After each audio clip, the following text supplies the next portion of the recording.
Okay, so today we're doing standard 2, which is students will be able to solve systems of linear equations and inequalities by using substitution graphs or with matrices. We've touched matrices already, so we're going to go back for a second, okay? So then we're going to go ahead, and our objective for today is the students will be able to solve systems of linear equations and two unknowns by using substitution. This should be fairly easy. It should be reviewed from Algebra 1, okay? You should have this as review from Algebra 1. Review. Okay. This should be on the page number 5 of your notes. Go ahead and flip to page number 5 of your notes.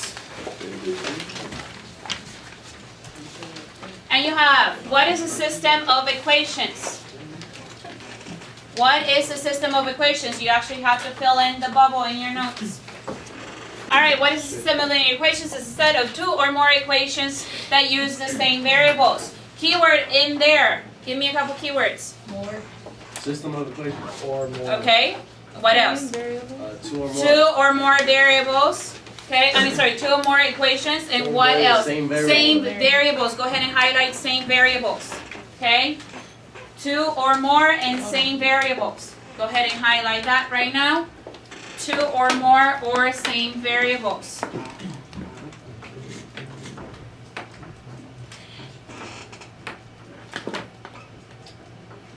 Two or more or same variables. Right here. Keywords. Alright, next. So this is review then again from Algebra 1. A couple of things that you need to know. There are several ways in which you can classify systems of linear equations. You can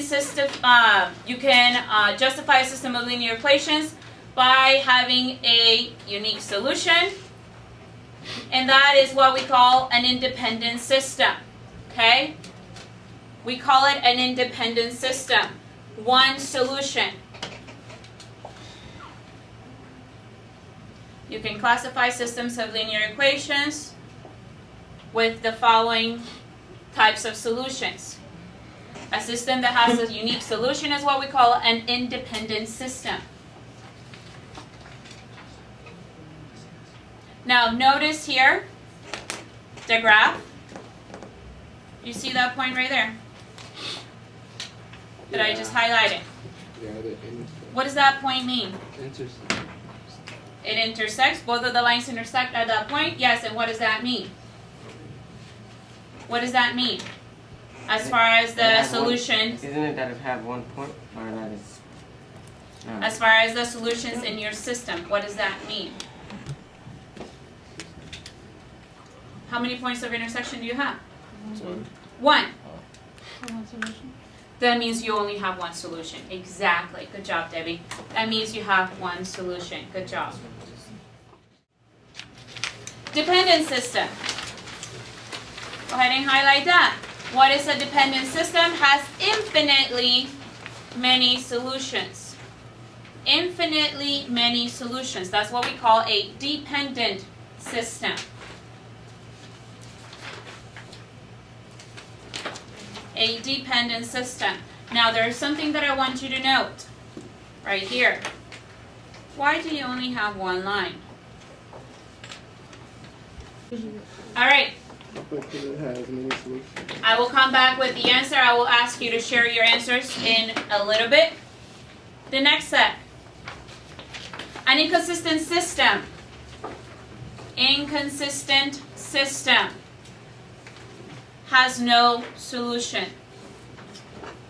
That's what you need to highlight from that information. An inconsistent system has no solution. Why do you think, according to the graph and according to the equations that you have, what do you think you have no solution? Pay attention to here. And pay attention to here. Why do you think you have no solution?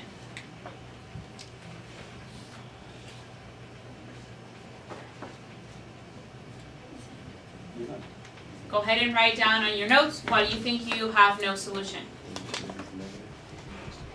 Share it with the person next to you.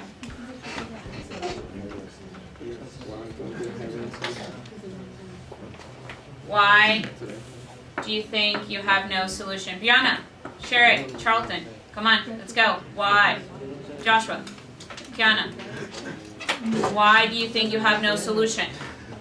Look at the graph. Look at what it looks at it graphically. Is it because it goes from negative to positive? It doesn't cross. Nice try. Is it because it doesn't cross? Because, okay, there is no point of intersection. What type of lines do you have? Parallel. You have parallel lines. How do you know, besides if you didn't have the graph, how would you know you had parallel lines? What's another way? Back to algebra 1. Yes, sir. Because they have the same slope. Good job, Pyro. Because they have the same slope. Back in algebra 1, you learned when lines have the same slope, you have parallel lines, right? Because you have parallel lines, therefore, that means that these are never going to meet, right? And if they never meet, what does that mean as far as your solution? No solution. That means that you have no solution. Good job, okay? Good job, kiddos. Thank you. Next. Steps. These are the set of steps that you guys are going to use for what we're going to do next. Okay? Set of steps. You have, make sure that both of your equations are in standard form. Go ahead and highlight standard form. This is a review from algebra 1 and the beginning of algebra 2. Okay, ax plus by is equal to c. Solve one of the equations for one of the unknowns, either x or y. It does not matter which one you solve for.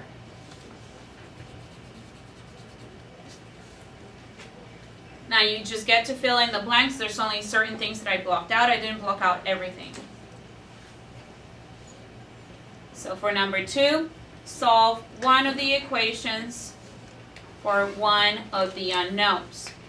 Whichever one is the easiest, and you'll be able to detect the more you do it, the better and the easier it will get.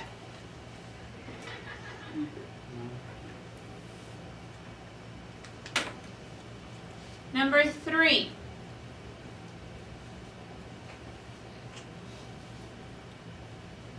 Substitute the expression in. Notice the mathematical vocabulary that we're using. Substitute an expression.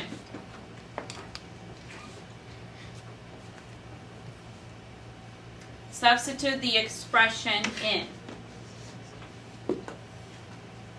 What is the difference between an equation and an expression?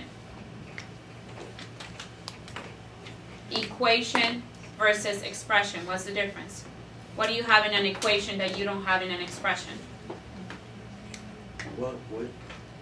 What is the difference between an equation and an expression? What do you have in an equation that an expression does not have? The equal sign. Good job, baby. The equal sign. That's the difference, okay? Number 4. You substitute in the found value. And I'm going to get into this a little bit more in depth. You substitute in the found value.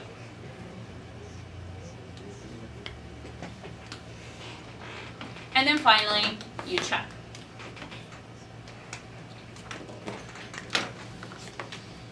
Any questions? Okay. So here is your ID. Go ahead and jot that down. I need to go grab some markers.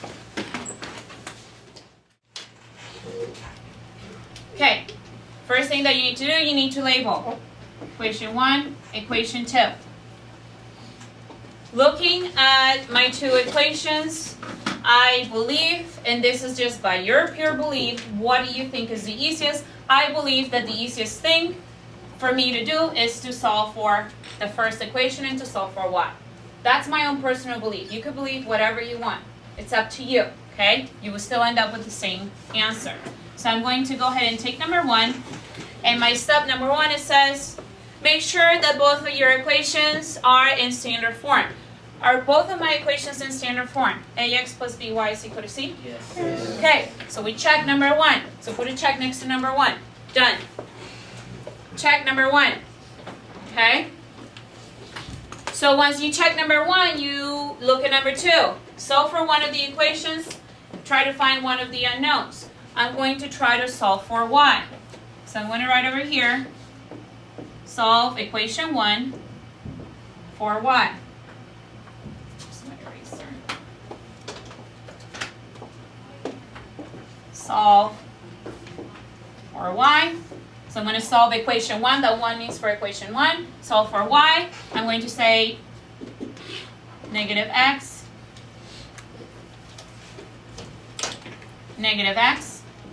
plus y is equal to 1. That's what I have. How do I solve for y? Help me out. Yes? Don't you gotta set it equal to y? Okay, yes, and what's in my way? The X. The negative x. So what do I got to do to Plus it? X. Plus x Plus X. plus x. Cancel out. Cancel out. Y is equal to x plus 1. Okay? This is my step number 2. Step number 2.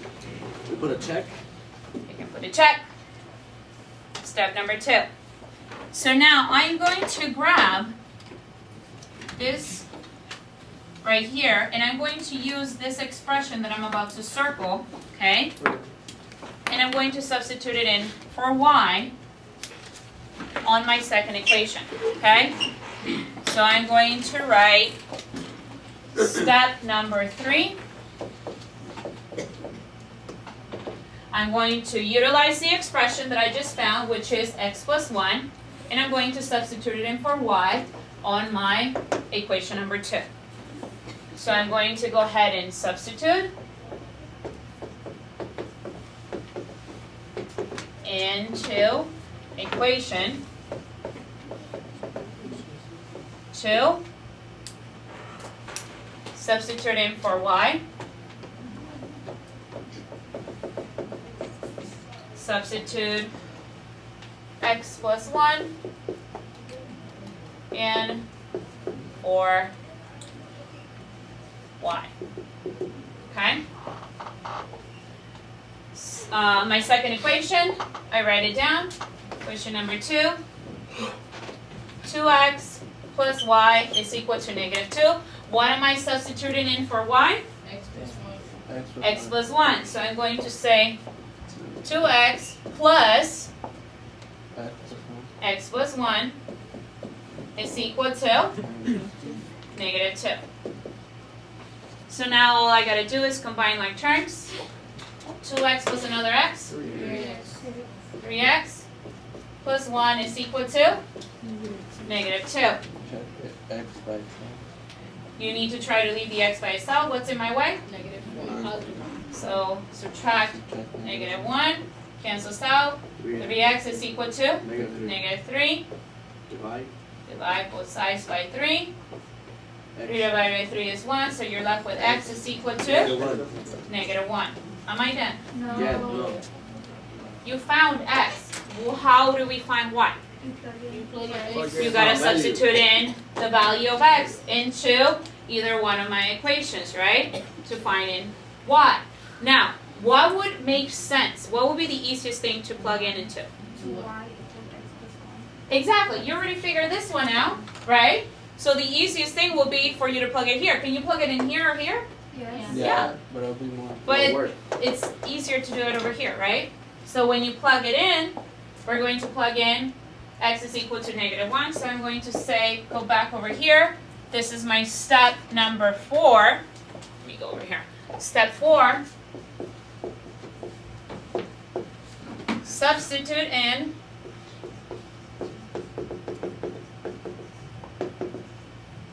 x is equal to negative 1 into y is equal to x plus 1. What is x? So y is equal to negative 1 plus 1. Y is equal to what? 0. Am I done? Yes. Yes. So your answer